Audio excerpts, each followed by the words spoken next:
আসসালামু আলাইকুম। আপনারা সবাই কেমন আছেন? আশা করছি ভালো আছেন। আলহামদুলিল্লাহ, আপনার দোয়া এবং ভালোবাসায় আমিও ভালো আছি। আমি সুমন আছি আপনাদের সঙ্গে ভূতের বাড়ি ইউটিউব চ্যানেলের পক্ষ থেকে। আমি বরাবর মতো আবারও চলে এলাম আপনাদের মাঝে নতুন আরও একটি গল্প নিয়ে। আজকে গল্পটা কেউ মিস করবেন না, সবাই আমাদের সঙ্গেই থাকুন। আমি আর কথা বাড়াচ্ছি না, সরাসরি মূল ঘটনায় চলে যাই।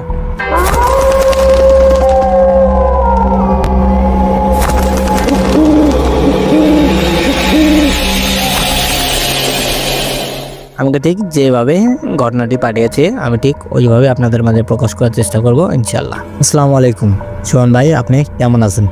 আশা করছি ভালো আছেন। আমি আজকে আপনাদের মাঝে একটি গল্প তুলে ধরলাম। গল্পটি জানি না আপনাদের কেমন লাগবে। যদি ভালো লাগে তাহলে অবশ্যই সবার মাঝে শেয়ার করে দিবেন। আমি আর কথা বাড়াচ্ছি না, সরাসরি মূল ঘটনায় চলে যাই। আমাদের গ্রামের এক কোনায় একটি পুরনো ভাঙা বাড়ি ছিল।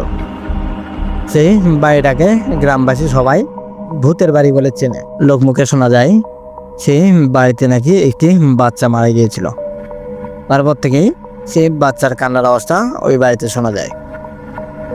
সেই বাচ্চারা নাকি সেই বাড়ির লোকজনকে আর থাকতে দেয়নি।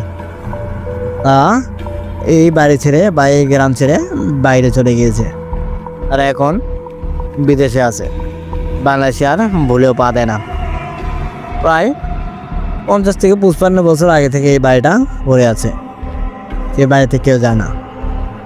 মাঝে মধ্যে ওই বাড়ির আশপাশ দিয়ে যদি কেউ যায় তাহলে সে ওই বাচ্চার কান্নার আওয়াজটা শুনতে পায়। আমি আমার বন্ধুদেরকে সব ঘটনা খুলে বললাম। আমার বন্ধুদেরকে নিয়ে আমি ওই বাড়িতে যাওয়ার সিদ্ধান্ত নিলাম। পরের দিন সকালবেলা আমি সেই বাড়িটির বিষয়ে বেশ ভালোভাবে খোঁজখবর নেই। লোকমুখে শোনা গেল ওই বাড়িটি থেকে নাকি ঠিক রাত 12টার পর থেকে কোনো একটা বাচ্চা কান্না করে। সারা রাত কান্না করে সেই বাচ্চাটি। আমরা রাত 10টার দিকে রওনা দিলাম সেই বাড়ির উদ্দেশ্যে। হাঁটতে হাঁটতে বাড়ির পাশে চলে এলাম। তখন বাজে প্রায় 11:30টার মতো। আমরা ঘরের ভিতরে প্রবেশ করলাম। প্রবেশ করে একটু ঘুরে দেখলাম। বাড়িটিতে তেমন অস্বাভাবিক কিছু মনে হলো না। বাড়িটি পরিত্যক্ত অনেক দিন যাবৎ। ঘরের ভিতরে অনেক ময়লা জমে আছে। কিছুক্ষণ পরেই ঠিক 12টা বাজলো। 12টা বাজার সঙ্গে সঙ্গে কেউ একজন কান্না করতে লাগলো। আমি চতুর্দিকে খুঁজতে লাগলাম। একটি বাচ্চা কান্না করতেছে। সেই বাচ্চাটাকে আমি দেখতে পাই না। আমি চতুর্দিকে বেশ ভালোভাবে খুঁজলাম। দেখলাম সিঁড়ির উপর দিয়ে একটি ছায়া হেঁটে যাচ্ছে। আমি ছায়াটিকে কিছু করতে লাগলাম। হাঁটতে হাঁটতে ছায়াটি এক ঘরে ঢুকে পড়ল। তারপর থেকে কান্নাটাও উদা হয়ে গেল। আমরাও ঘরের ভিতরে ঢুকে পড়লাম। ঘরের ভিতরে ঢুকে বেশ ভালোভাবে দেখলাম ওই ঘরে আর কেউ নেই, কিন্তু একটি বাচ্চা ছায়া তো দেখলাম।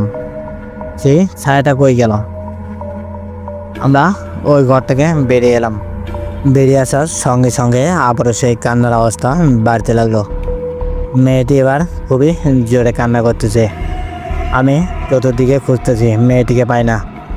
কিছুক্ষণ পরে খুবই ভয়ঙ্করভাবে একটি চিৎকার আওয়াজ শুনলাম। চিৎকারটি বাড়ির ছাদ থেকে আসতেছে। আমরা দৌড়িয়ে বাড়ির ছাদে গেলাম। যে দেখি একটি মেয়ে, ছোট বাচ্চা মেয়ে ছাদের কার্নিশের উপরে দাঁড়িয়ে আছে। আমি মেয়েটিকে বললাম, কে তুমি? ছাদের কার্নিশে কী করে? নেচে নামো, আমার কাছে এসো। মেয়েটি ওখান থেকে ঝাঁপ দিল। আমি দৌড়িয়ে ছাদের কার্নিশের কাছে গেলাম। নিচে তাকিয়ে দেখলাম মেয়েটি নিচে পড়ে আছে। মেয়েটির মুখ থেকে রক্ত পড়তেছে। আমরা দৌড়িয়ে নিচে গেলাম।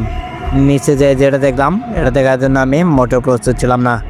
নিচে যেয়ে দেখলাম মেয়েটি ওখানে আর নেই। রক্তের ছিটে ফোটাও নেই কোনোটি।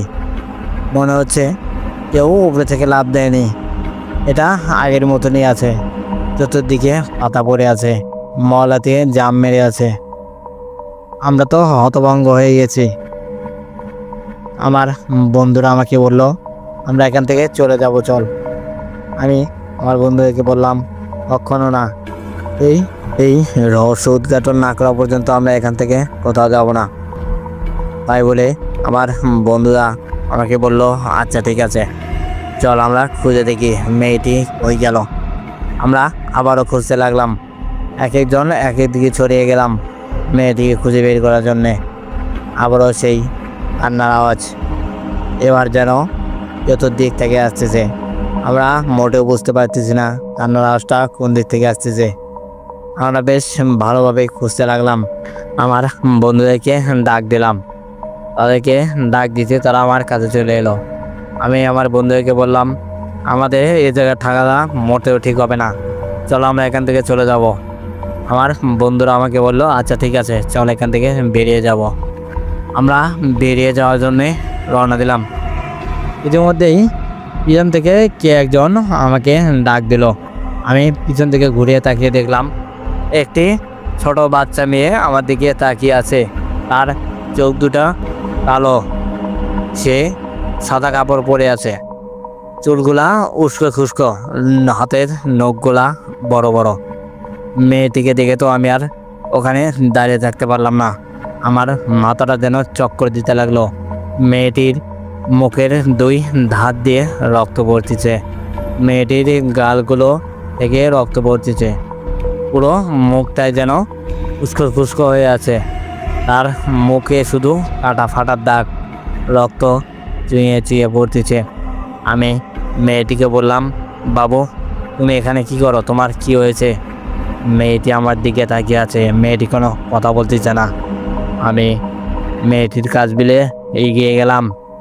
মেয়েটির কাছ বিলে এগিয়ে যেতেই বাচ্চাটি ভয়ঙ্করভাবে একটি চিৎকার দিয়ে ওঠে। বাচ্চাটির চিৎকারে যেন পুরো বাড়িটা কেঁপে উঠেছে। আমি বাচ্চাটির দিকে তাকিয়ে আছি, আমি আর সামনের দিকে আগাই না। বাচ্চাটি আমাকে বলতেছে, তুই মরবি, তুই মরবি, তোকে কেউ বাঁচাতে পারবে না, তোকে কেউ বাঁচাতে পারবে না। আমার বন্ধুরা পাশ থেকে বলল, কে মারে আমরা এটাই দেখব। বাচ্চাটি ওখান থেকে হাতের ইশারা দিয়ে আমার এই বন্ধুকে ধাক্কা দিয়ে ফেলে দেয়। আমার অন্য বন্ধু বলতেছে, ওদের সঙ্গে কেন লাগছিস, রেখে ছেড়ে দে, আমাদেরকেও ছেড়ে দে, আমরা এখান থেকে বেরিয়ে যাব। বাচ্চাটি হেসে উঠে বলল, তোদেরকে তো ছাড়া যাবে না, তোদেরকে মরতেই হবে, তোদেরকে আজকে কেউ বাঁচাতে পারবে না। আমি বাচ্চাকে বললাম, তুমি আমাকে মেরে ফেলো, ওদেরকে যেতে দাও, ওদেরকে ছেড়ে দাও। মেয়েটি আবারও চিৎকার দিয়ে উঠে বলল, তোদের কাউকে ছাড়বো না, তোদের সবাইকে মরতে হবে, তোরা আজকে কেউ বাঁচবি না, সবাই মরবি। তাই বলে মেয়েটি দৌড়িয়ে এসে আমার গলাটি চেপে ধরে। আমি অনেক কষ্ট করে মেয়েটি হাতটা আমার গলা থেকে ছাড়িয়ে নিয়েছি। ছাড়িয়ে নিয়ে আমরা ওখান থেকে পালানোর চেষ্টা করি। আমরা দৌড় দেই, গেটের কাছে যেয়ে দেখি গেটটি বন্ধ। আমরা কীভাবে বেরোবো বুঝতে পারি না। মেয়েটি ভয়ানক একটি হাসি দিয়ে উঠলো, হাসি দিয়ে উঠে দৌড়িয়ে এসে আবারও আমার গলাটি চেপে ধরে আমাকে ধাক্কা দিয়ে অন্য জায়গায় ফেলে দেয়। আমি মেয়েটিকে অনেক রিকোয়েস্ট করি আমাদেরকে ছেড়ে দেওয়ার জন্য, কিন্তু মেয়েটি আমাদেরকে ছাড়তে রাজি হয় না। আমরাও ওখান থেকে বের হওয়ার কোনো উপায় খুঁজে পেলাম না। আমরা চতুর্দিকে খুঁজতে লাগলাম আর দৌড়তে লাগলাম। আমরা এক আল্লাহকে ছাড়া আর কারো কাছে সাহায্য কামনা করতে পারতেছি না। কেউ এখানে নেই যে আমাদেরকে সাহায্য করবে। আমরা চতুর্দিকে দৌড়চ্ছি আর খুঁজতেছি। এক পর্যায়ে একটি জানালার কাজ ভাঙা পেলাম। আমার বন্ধু দেখে আমাকে ডাক দিল। আমরা দৌড়ে সেই জানালা দিয়ে পালিয়ে বাড়িতে চলে আসি। তারপর থেকে আমরা এখন পর্যন্ত আর কখনো ওই বাড়ির আশেপাশেও যাইনি। ওই বাড়িটির কথা শুনলে যেন বুকের ভিতরটা কেঁপে ওঠে। আমরা অনেক কষ্টে বেঁচে ফিরেছি, আর ওই বাড়ির কাছে যেতে কখনো রাজি হয়নি। যাই হোক, আমার গল্পটা এতটুকুই। যদি ভালো লাগে তাহলে অবশ্যই গল্পটা সবার মধ্যে শেয়ার করে দিবেন। আপনারা সবাই ভালো থাকুন, সুস্থ থাকুন, আল্লাহ হাফেজ। যাই হোক, গল্পটা তো ভালো লেগেছে। গল্পটা যদি আপনাদের ভালো লাগে তাহলে অবশ্যই একটি লাইক দিবেন। শুধু লাইক দিলে হবে না, গল্পটি সবার মাঝে ছড়িয়ে দিবেন, সবাই শেয়ার করবেন। আর একটি কথা বলবো, আপনারা ভিডিও ঠিকই দেখেন কিন্তু চ্যানেলটি সাবস্ক্রাইব করেন না। আমার চ্যানেলটি ছোটো দেখে নাকি আপনারা চ্যানেলটিতে সাবস্ক্রাইব করবেন না। যাই হোক, যদি ভালো লাগে তাহলে গল্পটি শেয়ার করে দিবেন আর চ্যানেলটি সাবস্ক্রাইব করতে ভুলবেন না।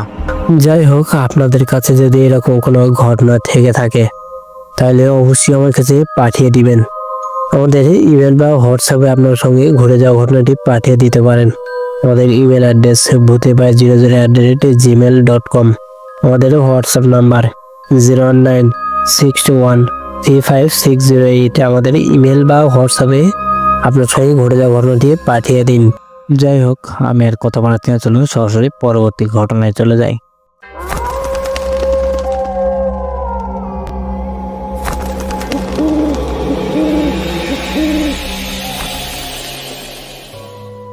আসসালামু আলাইকুম সুমন ভাই, আপনি কেমন আছেন? আশা করছি ভালো আছেন। আলহামদুলিল্লাহ, আপনাদের দোয়া এবং ভালোবাসা আমিও ভালো আছি। আমি এইবারই প্রথম আপনাদের মাঝে একটি ঘটনা উপহার দিলাম। আশা করব ঘটনাটি আপনাদের ভালো লাগবে।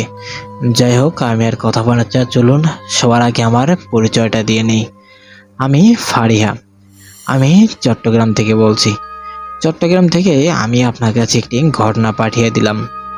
ঘটনাটি আপনি আগে শুনে নেবেন। আশা করব ঘটনাটি আপনার ভালো লাগবে। যদি ভালো লাগে তাহলে অবশ্যই গল্পটি রেকর্ড করে সবার মাঝে ছড়িয়ে দিবেন। যাই হোক, আমি আর কথা বাড়াতে চলুন সরাসরি মূল ঘটনায় চলে যাই। বেশ কিছুদিনের আগের কথা, আমি আমার মামা বাড়িতে বেড়াতে গিয়েছিলাম। আমার মামাকে আমি ফোন দিলাম, দিয়ে আগে জানিয়ে দিয়েছি আমি তাদের বাড়িতে যাব।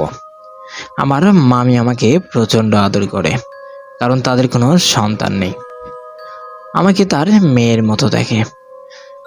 আমি ফোন দিলাম, আমার মামি তো প্রচণ্ড খুশি।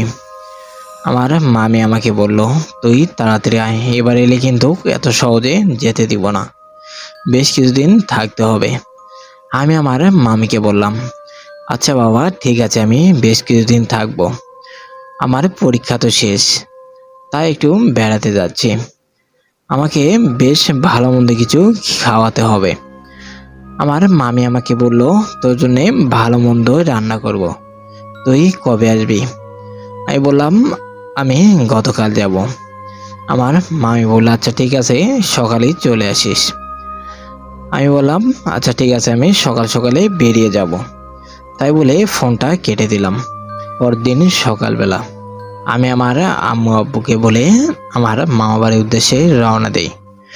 বেশ কিছু সময়ের ভিতরেই আমি আমার মামা বাড়িতে পৌঁছে যাই, কারণ আমার বাড়ি থেকে আমার মামা বাড়ি বেশ কিছুক্ষণের ডিফারেন্স, আধা ঘন্টা থেকে 1 ঘন্টার মতো হবে। এত দূরে আমার মামা বাড়ি। আমি প্রায় 1 ঘন্টার ভিতরে আমার মামা বাড়িতে পৌঁছে গেলাম। আমার মামা আমাকে নিতে এসেছে। আমি আমার মামার সঙ্গে আমার মামা বাড়িতে চলে গেলাম। আমার মামি আমাকে দেখে প্রচণ্ড খুশি। আমাকে কোথায় রাখবে, আমাকে কি খেতে দিবে? আমার মামাকে বলল, তুমি তাড়াতাড়ি বাজারে যাও, যে দেশি মুরগি আর ভালো দেখে গরুর মাংস নিয়ে আসবে। আর ব্রয়লার মুরগি ডিম তো ফ্রিজে আছে, এখন আপাতত এগুলাই রান্না করি, তুমি তাড়াতাড়ি চলে এসো। আমার মামাও আর দেরি করলো না, সে খুবই দ্রুত বাজারে চলে গেল। আমি আমার মামিকে বললাম, এত কিছু করার কি দরকার, আমি তো বাসা থেকে খেয়ে এসেছি, এখন সন্ধ্যার সময় খাবো, তার আগে আর কিছু খাবো না। আমার মামি আমাকে বলল, আচ্ছা তুই যা করবি ওটা পরে দেখা যাবে, এখন যে গোসলটা সেরে নে, গোসল সেরে নাস্তার টেবিল আয়, নাস্তা করে নিবি, অনেক বেলা হয়ে গিয়েছে, তারপরে দুপুরের খাবার দিব। আমি আমার মামিকে বললাম, আর এসব কিছু পরে হবে, আগে তোমার সঙ্গে গল্প করি।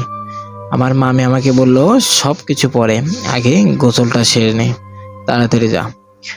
আমাকে জোরপূর্বক দিয়ে বেটালো। আমি ওখান থেকে চলে গেলাম গোসল করতে। গোসলটা সেরে নিয়ে চলে এলাম, এসে আমার মামির কাছে বসে পড়েছি। আমার মামির সঙ্গে গল্প করতেছি। হঠাৎ করে লক্ষ্য করলাম আমার মামির চোখ দুটা লাল হয়ে যাচ্ছে। আমি আমার মামিকে বললাম, আচ্ছা তোমার চোখে কি হয়েছে? আমার মামি আমার প্রশ্নে কোনো উত্তর দেয় না। আমি আবার জিজ্ঞেস করলাম, তোমার চোখে কি হয়েছে মামি? আমার মামি এবারও চুপ করে আছে। তার নীরবতা দেখে আমি যেন হতভম্ব হয়ে গিয়েছি। কারণ কিছুক্ষণ আগেও আমার সঙ্গে মন খুলে কথা বলল, অনেক হাসাহাসি করলো, এখন কথা বলতেছে না, এর কারণটা কি? না কোনো সমস্যা হলো? আমি আমার মামিকে বললাম, কি হয়েছে মামি, কথা বলতেছ না কেন? মামি কিছুক্ষণ পরে চোখের পলকটা ফেললো। আমি অবাক হয়ে গিয়েছি। এতক্ষণ যাবৎ তার দিকে তাকিয়ে আছি, তাকে এত ডাকাডাকি করতেছি, সে একবারের জন্য হলেও চোখের পলকটা ফেলতে পারতো, কিন্তু সে চোখের পলকটা পর্যন্ত ফেলেনি। সে আমার দিকে অবাক দৃষ্টিতে তাকিয়ে আছে। আমি আমার মামিকে আবার জিজ্ঞেস করলাম, কি হয়েছে তোমার, এরকম ভাবে তাকিয়েছিলে কেন? আমার মামি বলল, জানি না কি হয়েছে, আমি আর থাকতে পারতেছি না, আমি রুমে গেলাম। আমি মামিকে বললাম, আচ্ছা ঠিক আছে, তুমি রুমে যাও, যে রেস্ট নাও। আমি আমার রুমে গেলাম। তাই বলে আমি ওখান থেকে উঠে আমার রুমে চলে যাই। আমার মামি উঠে গেল। প্রায় 1 থেকে 1.5 ঘন্টা পর আমি আমার মামিকে ডাকতে গেলাম, যে দেখি মামি বিছানায় নেই। পুরো ঘর তন্ন তন্ন করে খুঁজে দেখি কোথাও নেই। আমি পুরো ঘর খুঁজে দেখেছি, তারপরে চিন্তা করলাম হয়তোবা ছাদে থাকতে পারে। আমি খুবই দ্রুত ছাদে গেলাম, যে দেখি আমার মামি ছাদের এক কোণায় দাঁড়িয়ে আছে। আমি আমার মামিকে ডাকতেছি, আমার মামি আমার প্রশ্নের কোনো উত্তর দেয় না। এতক্ষণ যাবৎ ডাকতেছি, আমার মামি কোনো কথা বলে না। আমার এই বিষয়গুলো যেন অদ্ভুত লাগতেছে। আগে কখনো এরকম ঘটনা আমার চোখে পড়েনি। আমি আবারও ডাক দিলাম মামিকে। মামি কিছুক্ষণ পরে জবাব দিল। আমি মামিকে বললাম, কি হয়েছে তোমার, বারবার কোথায় হারিয়ে যাচ্ছ তুমি? তোমাকে তো খুঁজেই পাওয়া যায় না, আর যদিও খুঁজে পাই তোমাকে ডাকতে থাকি, তুমি কোনো কথা বলো না। মামি আমাকে বলল, জানি না আমার কি সমস্যা হচ্ছে, আমি কখনো কখনো কোথায় যেন হারিয়ে যাচ্ছি। কেউ আমাকে ডাকতে থাকে, কিন্তু কে ডাকে আমাকে? আমি তাকে চতুর্দিকে খুঁজে বেড়াই, কিন্তু খুঁজে পাই না। সে খুবই অদ্ভুতভাবে আমাকে ডাকে, তার ডাকে যেন আমি মুগ্ধ হয়ে যাই। সে কে, কোথায় থেকে ডাকে? কখনো সামনে থেকে ডাকে, কখনো পিছন থেকে ডাকে। ডাকেটা কে? আমি তাকে তো দেখতে পারি না। এত সুন্দর, এত মায়াবী তার কণ্ঠ, বিশ্বাস করবি না। আমি মামিকে বললাম, আচ্ছা এসব কিছু রাখো, এখন চলো আমরা ঘরে যাই। তাই বলে আমি আমার মামিকে নিয়ে ঘরের ভিতরে চলে গেলাম, যে আমার মামির সঙ্গে গল্প করতেছি। কিছুক্ষণ পরেই সন্ধ্যা লেগে গেল। আমরা গল্পটা করতেছি। আমি আমার মামিকে বললাম, আচ্ছা গল্প রাখো, এখন কিছু খেতে দাও, অনেক খিদে পেয়েছে। আমার মামি আমাকে বলল, ভাত খেয়ে নে চল। আমি বললাম, না এত তাড়াতাড়ি ভাত খাবো না। পরে আমার মামি আমাকে নাস্তা দিল, আমি নাস্তা খেয়ে নিলাম। নাস্তা খেয়ে আমি আমার রুমে চলে গেলাম। রুমে যেয়ে শুয়ে থেকে মোবাইল টিপতেছি। কিছুক্ষণ পরে মোবাইলের দিকে তাকিয়ে দেখি 10টা বেজে গিয়েছে। আমি আমার মামিকে ডাক দিলাম। আমার মামি আমার রুমে এলো, এসে বলতেছে, কি হয়েছে? আমি আমার মামিকে বললাম, আচ্ছা মামা কখন আসবে? মামি বলল, 10টায় তো ছুটি হওয়ার কথা, এখন আসবে হয়তোবা, রাস্তার ভিতরে থাকতে পারে। আমি মামিকে বললাম, মামাকে বলো একটি লাচ্ছি নিয়ে আসতে, ওর না লাচ্ছি খেতে অনেক ইচ্ছা করতেছে। আমার মামি ফাজলামি করে আমাকে বলল, লাত্তি খাবি, তা আবার মামাকে বলার কি দরকার? আমি মারি, এগিয়ে আয়। আমি মামিকে বললাম, দুষ্টুমি করতেছো তুমি, তোমাকে বাগে পেয়ে নেই আগে, তারপর দেখাবো। আমি মামিকে এই কথাটি বলতেই মামি যেন প্রচণ্ডভাবে রেগে গেল। সে খুবই অদ্ভুত ব্যবহার করতে লাগলো আমার সঙ্গে। আমি বিষয়টা বুঝতে পারলাম না। মামি আমার সঙ্গে ফাজলামি করলো, আমিও একটু করলাম, তাতে কি এমন ক্ষতি হয়েছে? মামির এই ব্যবহারে আমি সত্যি খুবই কষ্ট পেয়েছি। কিছুক্ষণ পর মামি আবারও আমার রুমে এলো, এসে আমাকে বলতেছে, কি হয়েছে তোর, মন খারাপ কেন? আমি বললাম, তুমি একটু আগে আমাকে কি বলে গিয়েছো? মামি আমাকে বলল, না আমি তো তোকে কিছু বলিনি, একটু আগে তো আমি আমার রুমে ছিলাম। কথাটা শুনে যেন আমি আকাশ থেকে পড়লাম। মামি এসেছিল, আমাকে অনেক বকাবকি করে গিয়েছে, কিন্তু এখন মামি শিকার যাচ্ছে না কেন? আমি মামিকে বললাম, ফাজলামি করো না এখন, তুমি আমাকে অনেক বকা দিয়েছো। মামি আমাকে বলল, বিশ্বাস কর আমি এখানে আসিনি, কে এসেছিল আমি জানি না, হয়তোবা তোর মনের ভুল।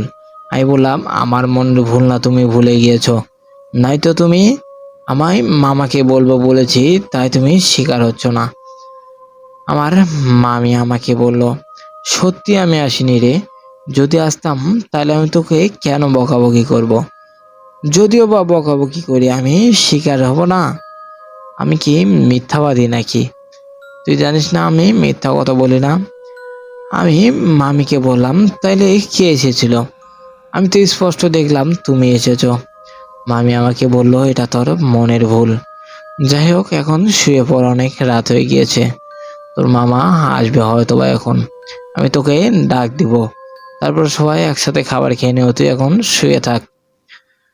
কিছুক্ষণ পরে আমার মামা এলো, এসে দরজায় নখ দিতেই আমি দৌড়ে গেলাম, যে দরজাটা খুলে দিলাম। দ্বিতীয় আমার মামা ঢুকে পড়লো ঘরের ভিতরে। আমি আমার মামাকে বললাম, তুমি ফ্রেশ হয়ে নাও, আমরা ভাত খাবো, অনেক ক্ষুধা পেয়েছে। আমার মামা যে ফ্রেশ হয়ে চলে এলো। আমার মামি টেবিলে ভাত বেড়ে দিল, আমরা তিনজনে একসঙ্গে বসে ভাত খেয়ে নিলাম, নিয়ে ঘুমানোর জন্য আমি চলে গেলাম। ঘুম এসেছি, প্রায় তখন রাত 3টা বাজে। হঠাৎ করে কিছু একটা পড়ার শব্দে আমার ঘুমটা ভেঙে গেল। মোবাইলের দিকে তাকিয়ে দেখি 3টা বাজে। আমি তো অবাক হয়ে গিয়েছি, এত রাত্রে কে কি ফেলে দিল। আমি আমার রুমের লাইটটা জ্বালিয়ে নিলাম, নিয়ে মোবাইলটা হাতে নিয়ে বাইরে চলে গেলাম। বাইরে যেয়ে দেখি কিছুই নেই। হঠাৎ করে চোখ পড়লো ডাইনিং টেবিলের উপরে। টেবিলের উপরে একটি জগ পড়ে গিয়েছে, কিন্তু আমার স্পষ্ট মনে আছে মামি জগটা রান্না করে রেখে এসেছিল। এই জগটি টেবিলে কিভাবে এলো? আমি মনে করেছি হয়তোবা মামা নাইলে মামি টেবিলের উপরে নিয়ে এসেছে। এর ভিতরেই আমার চোখ পড়লো রান্নাঘরে। রান্নাঘরের জানালার সামনে মামি দাঁড়িয়ে আছে। আমি ডাক দিলাম মামিকে, মামি আমার ডাকে কোনো সাড়া দেয় না। আমি এগিয়ে গেলাম, মামির শরীরে হাত দিতে মামি ভয়ানকভাবে চিৎকার দিয়ে উঠে বলল, তুই আমার সামনে কেন এসেছিস? এখান থেকে চলে যা। আমি ভালোই ভালোই বলছি, এখান থেকে চলে যা। আমি মামির চোখের দিকে তাকিয়ে যেন অবাক হয়ে গিয়েছি। মামির চোখটা রক্তের মতো লাল হয়ে গিয়েছে, মামির চুলগুলা যেন হাওয়ায় দুলছে, কোনো দিকে কোনো হাওয়া বা বাতাস নেই, মামির চুলগুলা কিভাবে উড়ছে। বিষয়টা দেখে আমি অবাক হয়ে গিয়েছি। মামিকে আর কি বলবো? আমি মামিকে বলতেছি, আমি চলে যাচ্ছি এখান থেকে। মামি বলল, তাড়াতাড়ি এখান থেকে চলে যা, নাহলে তোকে মেরে ফেলবো আমি, খুবই দ্রুত এখান থেকে চলে যা। আমি ওখানে আর দেরি করলাম না, দৌড়িয়ে চলে এলাম আমার রুমে এসে যেন আমি অবাক হয়ে গিয়েছি। আমার মামির এরকম ব্যবহার কেন করলো আমার সঙ্গে? আজকে দিনের বেলাও তো এই ব্যবহারই করেছিল, এখনো করলো। আবার ভাবতেছি এটা তো অন্য কেউ হতে পারে, আমাকে ভয় দেখাচ্ছে। আবার এটাও হতে পারে মামি আমার সঙ্গে ইয়ার্কি করতেছে। এসব কিছু চিন্তা করতে করতে আমি আবার আমার রুম থেকে বের হলাম। বের হয়ে দেখি রান্নাঘরে কেউই নেই। আমি মামার রুমের দিকে চলে গেলাম। মামার রুমের দরজাটা ভেতর থেকে আটকানো। আমি আমার মামিকে ডাক দিলাম। মামি রুম থেকে চোখ ঘুষতে ঘুষতে বেরিয়ে এলো, এসে বলতেছে, ফারজানা কি হয়েছে? আমি মামিকে বললাম, তুমি বাইরে গিয়েছিলে? মামি বলল, না আমি তো ঘুম থেকে উঠতেই পারতেছি না, চোখটা প্রচণ্ড জ্বালাপোড়া করতেছে, কি হয়েছে তাই বল। আমি মামিকে বললাম, না কিছু না, তুমি ঘুমিয়ে পড়ো, ভালো লাগতেছে না তো তাই ডাক দিয়েছি। মামি আমাকে বলল, আচ্ছা ঠিক আছে, তুই রুমে যা, যে শুয়ে পড়, আর যদি কোনো সমস্যা হয় তাহলে আমাকে ডাক দিস আবারও। আমি মামিকে বললাম, আচ্ছা ঠিক আছে, তুমি যাও ঘুমিয়ে পড়ো। তাই বলে মামি রুমে চলে গেল। আমিও আমার রুমে চলে এলাম, কিন্তু নানান প্রশ্ন আমার মাথার ভিতর ঘুরপাক খাচ্ছে। আমি একটু আগে যাকে দেখেছি সে কে, আমার তো স্পষ্ট মনে আছে। আমি তো স্বপ্নে দেখিনি, আমি তো স্পষ্ট দেখেছি মামি। মামি কিচেন রুমে, কিন্তু মামি যদি ওটা না হয় তাইলে ওটা কে? আর যদি ওটা মামি হয় তাহলে আমার কাছ থেকে কেন অস্বীকার গেল যে আমি রান্নাঘরে ছিলাম না?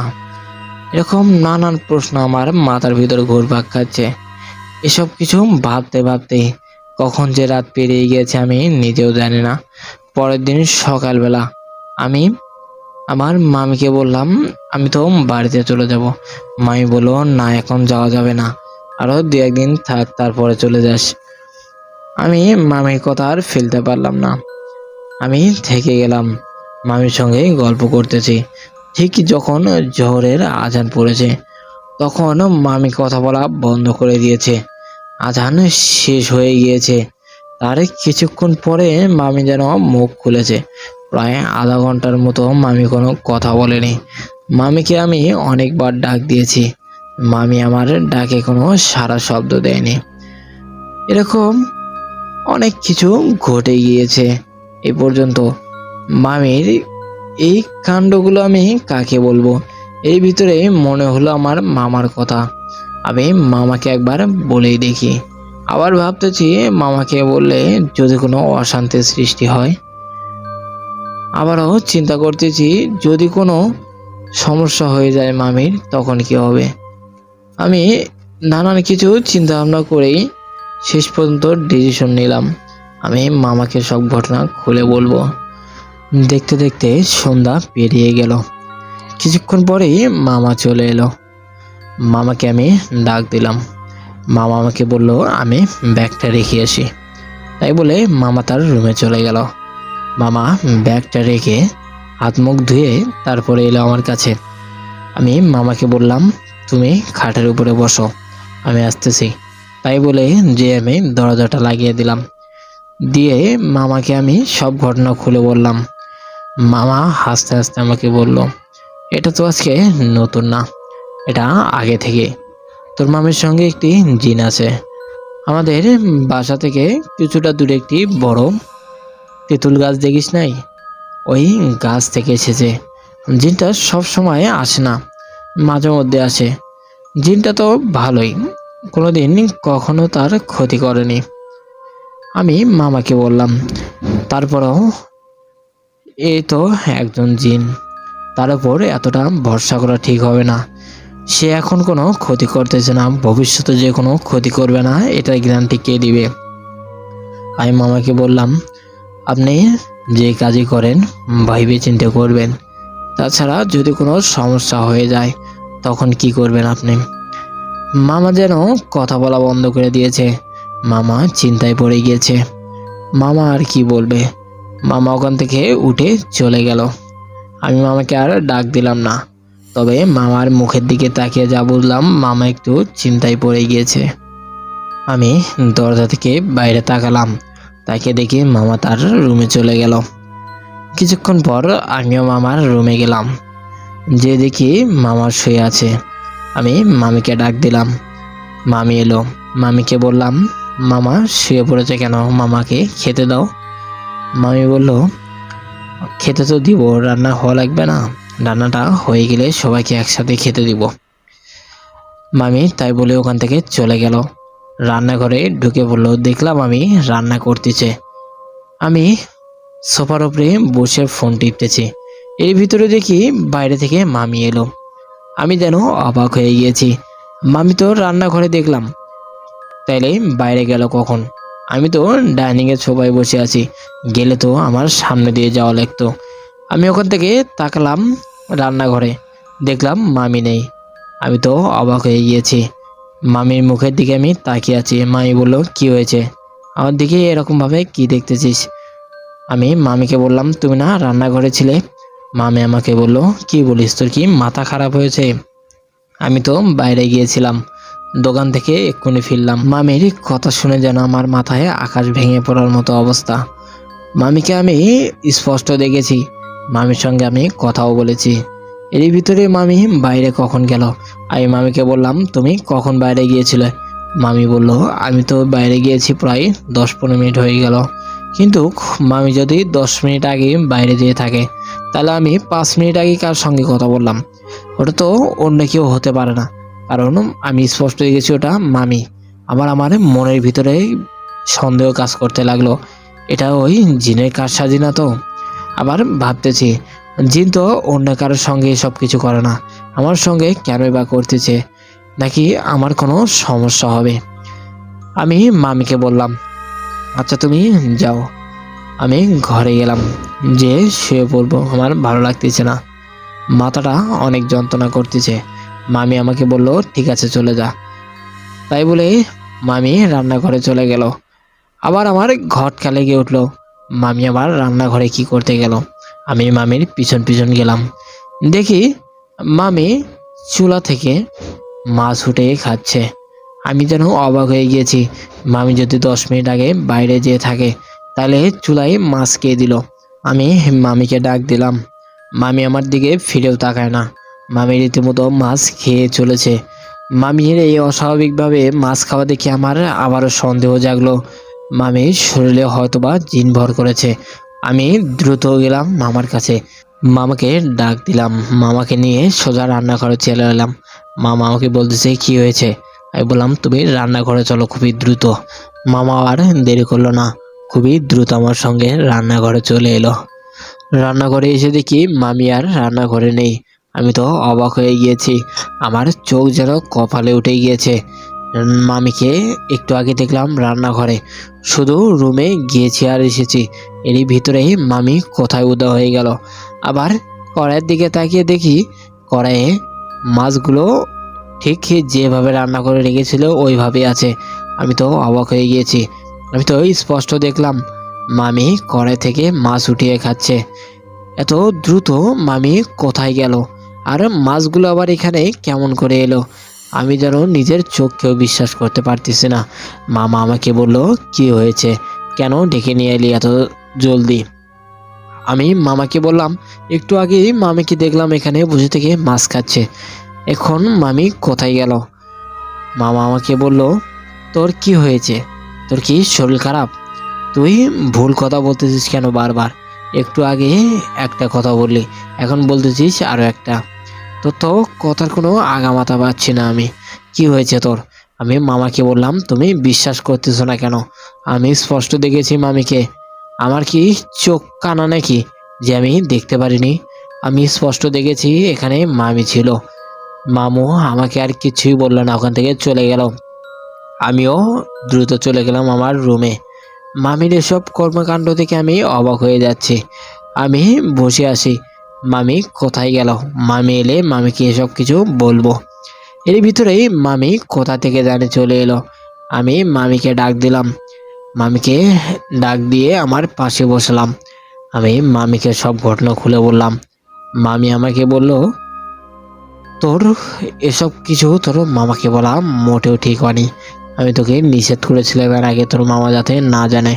তুই আমার কোনো কথাই শুনলি না, তোর কপালে খারাপ কিছুই লেখা আছে। আমি মামির কথা শুনে যেন অবাক হয়ে গিয়েছি। মামি এইভাবে আমাকে কোনোদিন কিছু বলেনি, এসব কথা তো ভুলেও না, খারাপ কিছু হওয়ার কথা তো ভুলেও বলেনি। মামি আমাকে প্রচণ্ড আদর করে। মামির হঠাৎ কি হয়ে গেল? মামির কথা কিরকম জানি সন্দেহজনক। আমার আর বুঝতে বাকি রইল না। আমি স্পষ্টভাবে বুঝতে পারতেছি 100% মামির শরীরে জিন ভর করেছে, আমাকে কিছু একটা করতেই হবে। যাই হোক, সম্মানিত ভিউয়ার্স, আসসালামু আলাইকুম। আমাকে তো আপনারা সবাই জানেন, আমি সুমন। এক্ষুনি একটি ঘটনা আপনাদের মাঝে প্রকাশ করলাম।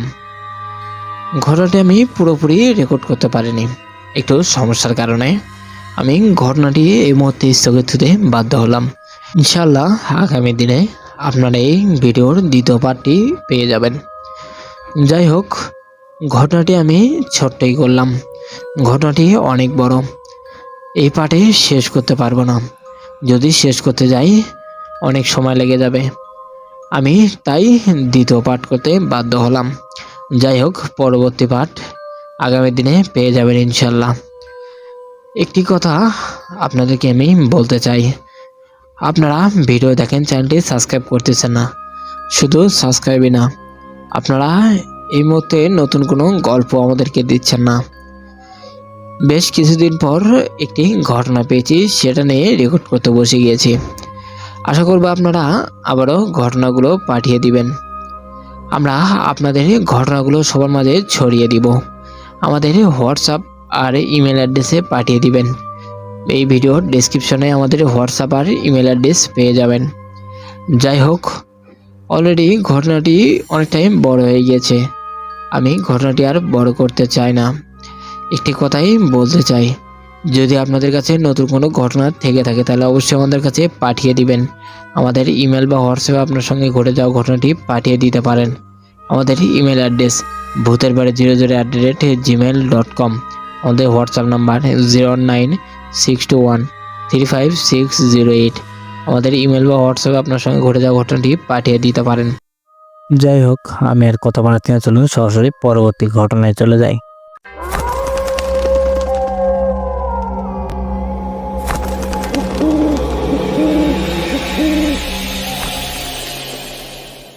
আসসালামু আলাইকুম প্রিয় লিসনার এবং সুমন ভাই, আপনারা সবাই কেমন আছেন? আশা করি আপনারা সবাই ভালো আছেন। আমি আল্লাহর রহমতে অনেক ভালো আছি। তো আমি ডাক্তার মোহাম্মদ রুহুল আমিন, আমি একজন হোমিও ডাক্তার। আর যে ঘটনাটা বলবো এটা আমার ফ্রেন্ড, ওর নাম হচ্ছে সজীব। ওর ওর নানার সাথে ঘটে যাওয়া ঘটনা, এটা একদম সত্য ঘটনা। আপনারা চাইলে আমি প্রুফ দেখাতে পারবো। তো আমার ফ্রেন্ড ও হচ্ছে যে আমার চেম্বারে এসেছিল কিছুদিন আগে। তো আসার পরে এক সময় আমরা অনেক গল্প করতেছিলাম, গল্প এক পর্যায়ে সে এই ঘটনাটা আমার সাথে শেয়ার করে। তো আর কথা না বাড়ায় আমরা ঘটনায় চলে যাই। তো ঘটনাটা হচ্ছে, আমার ফ্রেন্ডের নানা, উনি হচ্ছে যে কবিরাজ। তো কবিরাজি করেন এবং ওনার হচ্ছে যে 2টা সন্তান আছে। তো তার ভিতরে একজন সন্তান, ও হচ্ছে যে অনেকটা সাহসী আর কি। তো যার কারণে ওই কবিরাজটা চিন্তা করলো যে আমি যে কবিরাজি করতেছি, মানুষের উপকার করতেছি, তো আমি যদি মারা যাই তো সেই আমার এইগুলো কে ধরবে, কে ধরে রাখবে? তো যার কারণে সে সিদ্ধান্ত নিল যে তার এক সন্তানকে এইগুলো শিখাবে। তো যেমন ভাবা তেমন কাজ, সে ওর সন্তানকে ভালোভাবে বুঝাই বললো, তো সন্তানও রাজি হয়ে গেল যে সে কবিরাজি শিখবে। তো ফাইনালি হচ্ছে যে একদিন অমাবস্যায় রাত আসলো, যে অমাবস্যার রাতে কবিরাজ তার ছেলেকে বলল যে আজকে রাতে 12টার পরে তোমাকে একদম উলঙ্গ হয়ে একটা আড়ার ভিতর যাইতে হবে। আড়া বলে আমরা, আপনারা হয়তো অন্য নামে চিনতেন, বা জঙ্গল যেটা বলে। তো ওইখানে যাইতে হবে, ওইখানে গিয়ে তোমাকে একটা গাছ আনতে হবে, বাম হাতে এক নিঃশ্বাসে তুলতে হবে।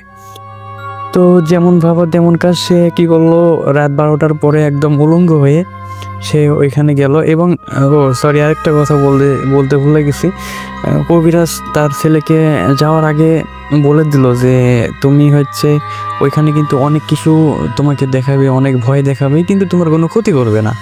কিন্তু তুমি যদি ভয় পাও, ভয় পেয়ে যদি দৌড়ে চলে আসো, তাহলে কিন্তু তোমাকে বাঁচানো মানে একদম অসম্ভব প্রায়। তুমি যেটাই হোক, তুমি ভয় পাইবে না। এবং গাছটা উঠানোর পর তুমি সোজা চলে আসবা, পিছন দিকে তাকাইবে না। তো যেহেতু তার নিজের সন্তান, সে অবশ্যই সব কিছু ভালো করে বুঝায় বলছে, সেও রাজি আছে। তো ফাইনালি সে রাতের বেলা যায়, যাওয়ার সময় দেখে একটা বিড়াল, কালো বিড়াল। সেই বিড়ালটা এমনভাবে তার দিকে তাকায় আছে, মানে পুরো শরীর একদম কালো, শুধু চোখটা দেখা যাচ্ছে মানে আগুনের মতো জ্বলতেছে, এরকম কিছু। তো যেহেতু কবিরাজের ছেলের অনেকটা সাহস ছিল, যার কারণে ও অতটা ভয় পায় না। আর ও বুঝতেই পারছে যে এইগুলো তো আমার সাথে হবেই, তো এগুলো কিছু মনে করে নাই। ওই বিড়ালটা খাড়াই অনেক বড় হয়ে যাচ্ছে এবং খাড়াই অনেকটা ছোট হয়ে যাচ্ছে। তো এইরকম নানা আকৃতিতে ও ভয় দেখাইতেছে। কিন্তু আমার এই কবিরাজের ছেলেটা মানে কোনো ভয় পায় নাই, ও বুঝতেই পারছে যে এইগুলো হবে। তো ফাইনালি সে গাছের কাছে যায় এবং বাম হাতে গাছটা নিয়ে মানে এখনই উঠাইবে, এই সময় তার পিছনে একজন হাত দেয়। পিছনে হাত দেওয়ার পরে মানে তখন ও একটু ভয় পাইছে যে এত রাতে হুট করে, তখন আর ওর মাথার ভিতর ওইটা কাজ করে নাই। তো তারপরও ও যেহেতু ওর অনেক সাহস, সেই হিসেবে ও গাছটা তারপরও উঠাইছে, এক টানে একদমই উঠাইছে। উঠানোর পরে ও বাসার দিকে চলে যাচ্ছে। যাওয়ার সময় ওর যাওয়ার সময় পিছনে আবার একজন হাত দিছে, হাত দিয়ে এবং ওর নাম ধরে ডাকতেছে যে তুই কোথায় যাচ্ছিস, গাছটা নিয়ে কোথায় যাচ্ছিস। তো এরকম করে যখন বলছে তখন ওর মাথার ভিতরে ওইটা কাজ করে নাই, সেন্সটা কাজ করে নাই। ও পিছন দিকে তাকাইছে, যখনই পিছন দিকে তাকাইছে দেখে পিছনে কেউ নাই এবং ওর হাতে যে একটা গাছ ছিল ওই গাছটা উধাও হয়ে গেছে। যখন এই গাছটা উধাও হয়ে গেছে ও তখন অনেকটা ভয় পাইছে যে কি হলো, এটা গাছ তো ছিল আমার হাতে। তো ফাইনালি ও ভয় পাওয়ার কারণে ও অনেকটাই দৌড় দিছে, এক দৌড়ে একদম ও কবিরাজের বাসার সামনে, খুলির সামনে যেয়ে উঠানোর সামনে গিয়ে পড়ে গেছে। একদম উঠানে পড়ে যাওয়ার পরে তার নাক দিয়ে মুখ দিয়ে রক্ত আসা শুরু হয়েছে। তো কবিরাজ বের হয়ে দেখে ছেলের এই অবস্থা।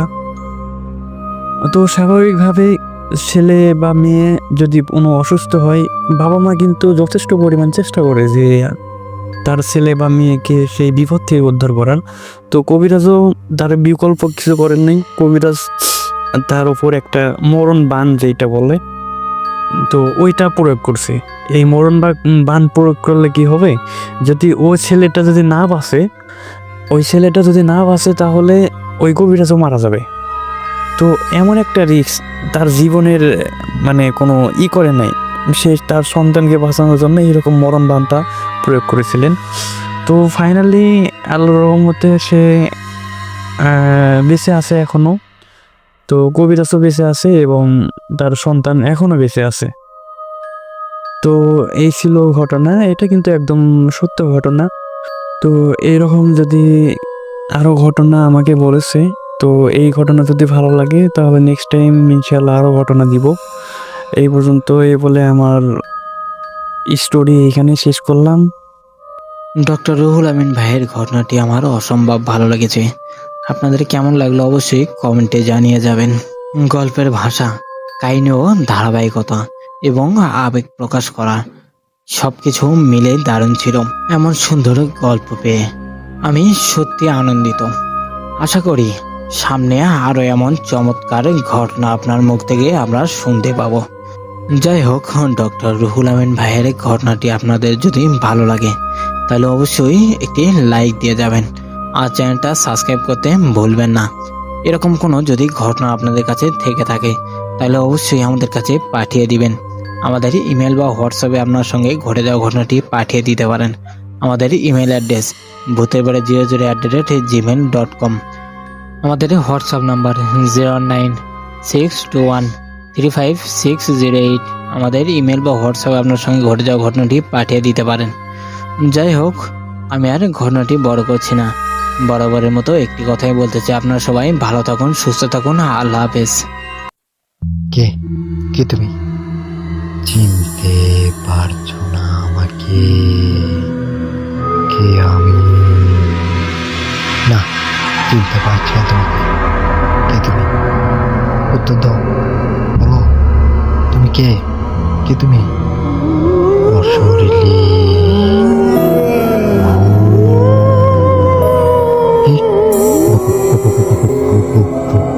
ভূত, তুমি ভূত।